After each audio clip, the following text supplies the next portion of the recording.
Gikagubtan sa mga general ug mga bisita ang sugbahan sa dalan nga usa sa mga highlight activities sa Tuna Festival 2022 sa General Santos City. Atong sayron ang mga kalingawan, pinaagin ining report. Gidagsa gayud sa mga general ug mga bisita ang sugbahan sa dalan nga usa sa mga major activities sa Tuna Festival sa General Santos City.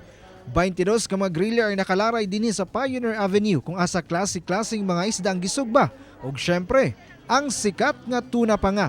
Gipangandaman kuno sa lokal nga kagamhanan ng mga aktibidad sanglit daghan ang nanghinam-hinam gayud niini human sa duha ka tuig nga walay samang aktibidad gumikan sa pandemya. Diin mo atong ginatagaan na tagaan o pagtagad ang atong fisher folks wherein ang ilang mga abot ato ang i-gather para salusaluhan dire.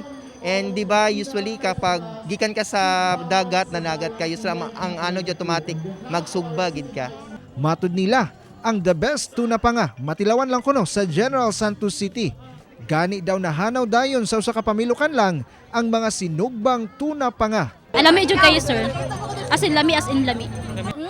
Super delicious! Pinakalami sa Tibok Pilipinas. Wow! Art na mo ng trademark dinhi sa General Santos City ang sugbahan sa dalan matag Tuna Festival.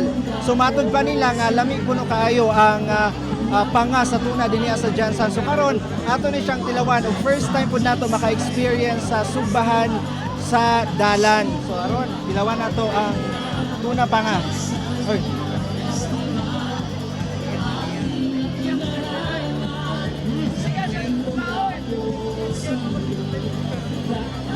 Alright, lami gilay kaayo. So, masabdan nato kung anong daghan gyud ang nalamian og panga sa tuna.